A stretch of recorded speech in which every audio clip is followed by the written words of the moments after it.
Alright, so to open up class, we set up a desk on an incline like this, and then we had three objects. We had a wooden disc and a plastic ring of the same mass and radius, and then we had a larger disc that was made of wood that was not the same mass or radius. And so this first demonstration will be of the small wooden disc that's the same size as the plastic ring, and I had students predict which one they thought would reach the end of the incline first.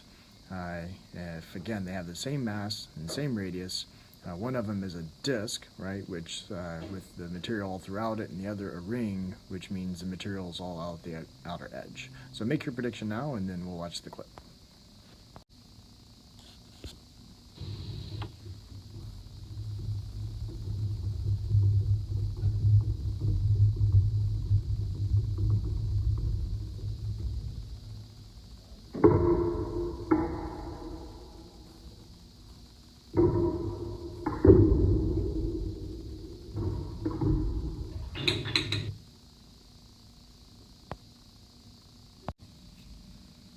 Alright, so clearly the disc beat the ring down. So this time we're going to try a small disc versus a big disc. They obviously don't have the same mass nor the same radius. So try and predict what you think will make it down first. A wooden disc of a smaller mass and radius, or a wooden disc of a larger mass or radius. Make your prediction.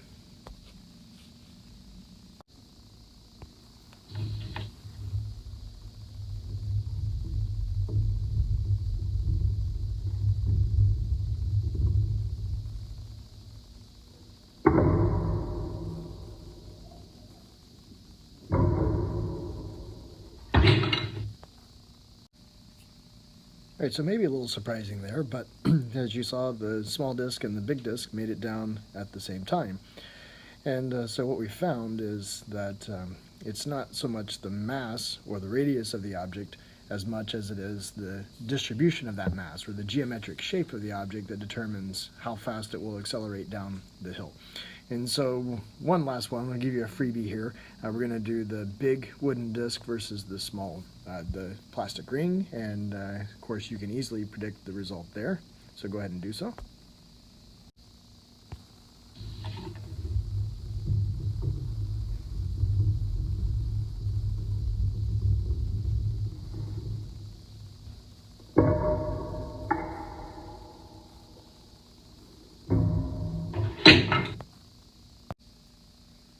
Alright, so as I was mentioning before that last clip, the rate at which an object will roll down a hill is a property of its geometry, and we have a term for that we call rotational inertia, or moment of inertia. And those are the exact same, they're the same quantity, it's just different terms for the same thing. But what it is, it's a measure of how resistant an object is to changes in its angular motion. Just like we learned that an object's inertia is its resistance to changes in its linear motion, rotational inertia, or moment of inertia, is a function of its geometry that determines how resistant it is to changes in its angular motion. And so it has the symbol capital I, and we find that it's directly proportional to the object's mass, but it's directly proportional to the position of the object's mass squared. And this is what I meant by it's a function of the geometry. In other words, having a larger mass does increase the moment of inertia of an object, and so the small mass versus a big mass, a larger mass will have a larger moment of inertia. But what's more important when trying to decide whether or not an object will change its rotational motion is where that mass is. The further that mass is away from the point of reference, or the axis of rotation, the more resistant it will be to changes in that motion. And this is illustrated by what we saw with our introduction to torques. The further away from the axis of rotation you are, the greater the torque. And so you can imagine trying to get something to rotate with the mass close to the center would require relatively small torques versus making those masses way out away from the axis to go around the axis, we require a larger one. And so that's why the moment of inertia depends on this position vector, what we call r, the distance from the axis of rotation, but that's squared. And so the geometry matters more importantly than the mass itself.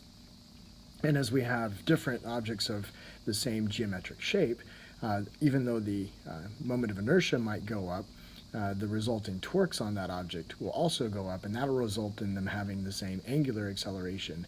And that's why we saw the big disk and the small disk making it down the hill at the same rate. And so let's add these quantities to our table.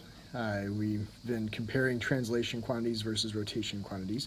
Last time with our meter stick activity, we saw that where a force will cause a change in translational motion, a torque will cause changes in angular or rotational motion. Mass is the resistance to changes in linear motion, where rotational inertia or moment of inertia is resistance to change in angular motion. And therefore, we add another relationship that we learned in linear motion, that is Newton's second law, that the acceleration is equal to the net force over the mass of an object. Now, the same thing applies in rotation. The angular acceleration, alpha, is equal to the net torque acting on that object divided by its moment of inertia.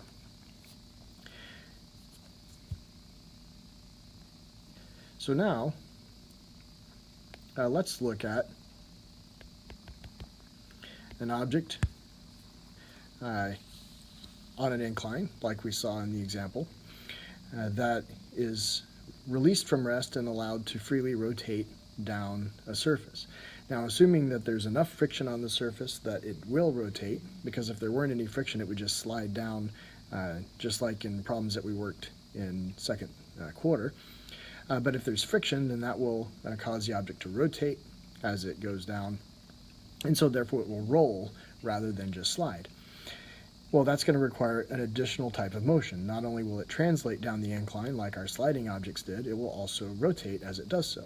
And so we're going to treat it a little bit differently. But as we learned with our torques, we've got to first decide on a point of reference. And I've chosen 4 different points that we could use as our points of reference, but let's decide which one would be best. And to decide, we're first going to make this a free body diagram by adding the forces actually acting on the object. We've got mg acting down from the center of mass. We've got the normal force acting perpendicular to the surface, and then the friction force acting up the incline. Well, if you remember, we're trying to determine what the torque is in order to determine the acceleration. And so we're going to have to look at different torques relative to different points of reference. And so if I look back, and I apologize, I got ahead of the game there. If I look at these forces, really these bottom two points don't make any sense to choose because, for one thing, as the object slides down, there's a huge change in the position vector as it goes relative to both the object and the incline. And so we can narrow it down to maybe these 2 points, the point on the edge and the point at the center. Well, the point at the center is going to be our best bet, and that is because these 3 forces, only one of them will exert a torque relative to any given frame of reference. Let me illustrate. Relative to the point here, the normal force will not exert a torque because the position vector of the force relative to the reference point is 0. So r is 0, and torque is rf sine theta, or r cross f. And so that is not going to exert a torque relative to this point. And friction is the same way. It's acting at this point, and therefore r is 0, and so friction doesn't apply a torque relative to this point either.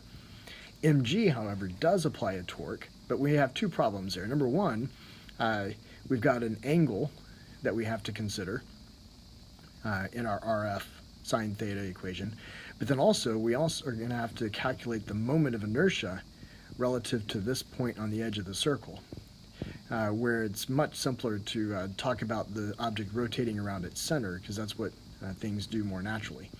And so we're going to pick that point. Now, if we pick this point, obviously mg will not exert a torque because it's acting at the center of mass.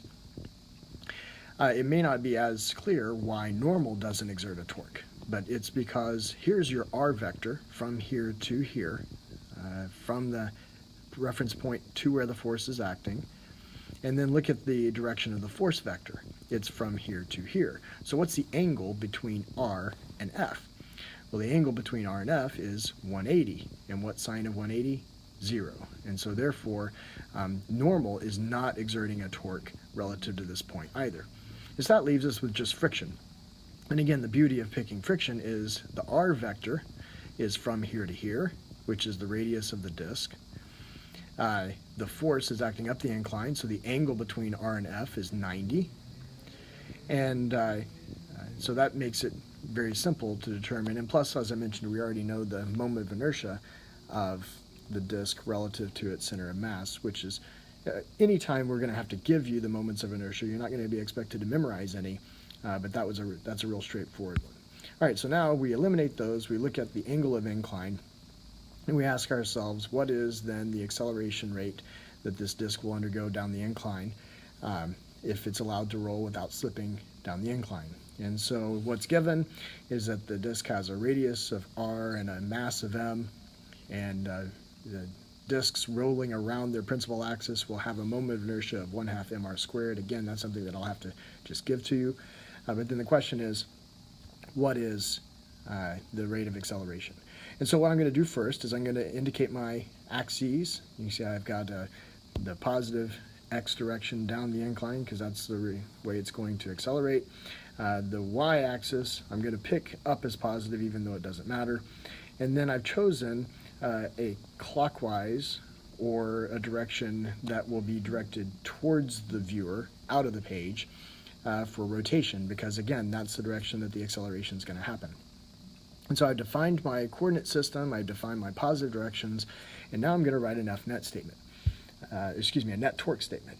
And as I said, illustrated before, mg and normal don't exert torques relative to point C, which is the center of mass of the disk. And so just friction does. And so I'm left with this equation, that the net torque relative to point C is r, the radius of the disk, times the friction force, times sine of the angle between them, which is 90. Sine of 90 is 1. And that's the only torque acting. And so that's my F-net statement, or my net torque statement. If I substitute what net torque always equals, which is the moment of inertia times the angular acceleration, that's Newton's second law for rotating objects, just like F equals ma, net torque equals I alpha. Substituting I get 1/2 mr squared, and alpha then equals rf. So now I just need to know, well, how many unknowns do I have? I've got friction and I've got alpha. Well, what is friction?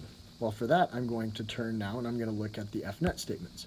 If I do F-net in the y direction, I get F-net equals n minus mg, cosine the angle between them. Of course, it's not going to accelerate in the vertical direction relative to the incline, and so n equals mg cosine theta. Now, I'm not actually going to use that, but just good practice to always do all F-net statements. If I now turn into the x direction, F-net in the x direction equals mg sine theta, that component of gravity that's along the incline, minus the friction force. And so therefore ma equals mg sine theta minus friction. Well, I can rearrange that friction equation, or that F-net statement for friction, and it gives me mg sine theta minus ma. And then I can substitute that into my net torque statement. 1/2 mr squared alpha equals r mg sine theta minus ma. And in red there, I just showed you that last step of the algebra that I kind of did in my head, or without writing it out. So there it is explicitly. But then look, there's an m in every term, and so I can divide through by the m's. And then I recognize that there's an r on each side, so I can divide from one of the r's on each side. And that leaves me with this statement here, which is that 1/2 r alpha equals g sine theta minus a. Well, now I've still got two unknowns, a and alpha. Remember, if it's rolling without slipping, then we can substitute a over r for alpha. Remember, that's one of our three equations that connect us between rotation and translation. See the previous video for that if you need a reminder. But that means that these r's now cancel, and I'm left with half of a equals g sine theta minus a. Well, now it's just algebra. Add a to both sides, and you get 3½ a's on this side equals g sine theta, and therefore a is 2/3 g sine theta. And that's the rate at which this thing's going to accelerate down the incline when released from rest, or even if not released from rest for that matter. If it's going to roll without slipping, that will be the rate of acceleration. And so this gives us an idea of how we're going to use moments of inertia and apply them to problems similar that we've had before, rotating objects using Newton's second law, both for translation and rotation. And so it allows us to do all kinds of great problems.